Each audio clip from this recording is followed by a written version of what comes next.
A street gang invented a number-based gambling game, and rival gangs fought viciously to take over the territory. The violence was so extreme it sparked years of bloody turf wars in the 1930s America. Over 100 people were killed, second only to the Prohibition-era bootlegging wars. The game's rules were simple. Poor folks paid 1 cent to the gang for a string of numbers. If their numbers were picked, they could win up to $6. The get-rich-quick lure drew in desperate people by the thousands, but the odds of winning were 1 in a million. Even without rigging the game, the gang could make huge profits at zero cost. A true money-for-nothing scheme. Eventually, the game was legalized in the US and renamed the lottery, but the lucrative prize pool drew more gang competition. Harlem, New York, would know no peace. Amid the chaos, one homeless young man saw his chance to change his fate. That man was Bumpy Johnson, a real-life Harlem crime figure who, through sheer force, drove off rival gangs, ended multiple turf wars, and united Harlem for 30 years. In 1934, Bumpy had just gotten out of prison with nothing. The lottery wars were raging. He asked his long-lost cousin to introduce him to the queen who ran Harlem's lottery. Soon, he was inside the operation's headquarters, staring at mountains of cash. He swore he'd one day run it. To his surprise, the queen herself threw him a grand welcome party. Before prison, she'd already admired his abilities. But now, he came with a purpose: to offer his services as her bodyguard, promising to help her fend off rivals and protect the lottery business. He knew the gangs were unevenly matched. The queen was already struggling after her rivals smashed up multiple betting stations. She couldn't refuse his offer. Their main threat was the arrogant, high-profile mob boss, Dutch Schultz, famous for swallowing up small gangs and killing anyone who resisted, like one unlucky Spanish crew leader.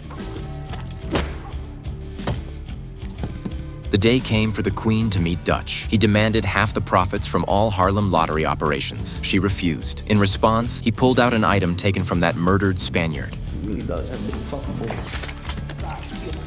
The room went tense, except for Bumpy, who calmly addressed Dutch. He knew the man only cared about money, not war. Bumpy ordered his crew to lower their guns and began real negotiations.